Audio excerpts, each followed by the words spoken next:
the Australian Open, they put a lot of measures in play to protect the players and the fans and to measure the temperature. We're going to do our own scientific experiment here.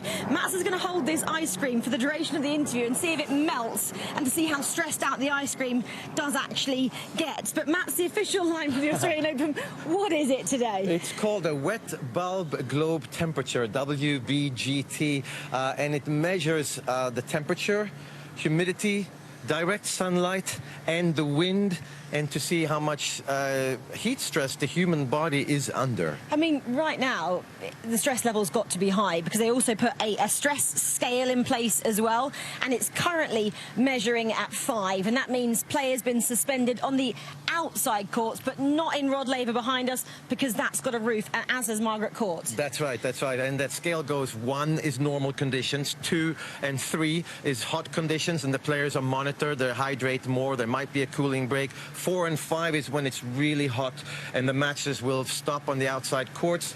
Of course, they will keep going if you can close a roof, but not all the tournaments have a roof, and they're actually starting a heat rule on the ATP Tour. The WTA Tour has had a heat rule for a while, but it's going to be on the ATP Tour as well. Yeah, we saw it come into effect a couple of days ago when Yannick Sinner, of course, was on court. The roof was closed behind us on Rod Laver. Tell us about how cool it does actually go in Rod Laver when the roof is closed, Matt. Yeah, it goes to about 25, 26 Celsius inside with air conditioning, of course, so it's still pretty warm because obviously room temperature is 20, 21.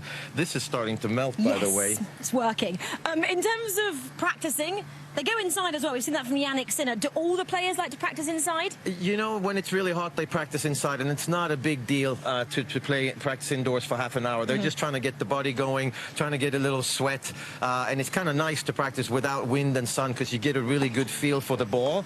So that's not a big problem. The problem is the matches, of course. Yeah, of course. What else, though, do they put in place? Because we've seen some of the players with the ice kind of towels around their neck. They have ice towels around the neck. They got a little air conditioning unit right next to them. What else do? They have more ice electrolytes, packs. maybe? Electrolytes for sure, but they also use ice packs on their legs often. I've seen they try to cool their thighs down so that they don't cramp, I suppose. But obviously it's different for each player.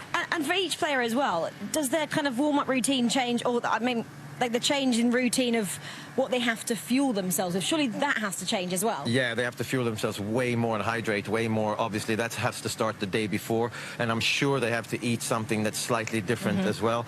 But they also got to alter their practice schedule because a lot of players like to practice at a certain time, a few hours before the match, and if it's really, really hot, then they might choose to practice just before their match, take an hour break, and then they're done. How's the ice cream getting on? Is it melted down your hand? Well, you know what? The ice cream is actually not doing badly. I think the ice cream is doing better than the players would be doing. And better than us. You're perspiring a little bit, and as am I. On that note, Matt will eat the ice cream, and we'll get back in the air conditioning.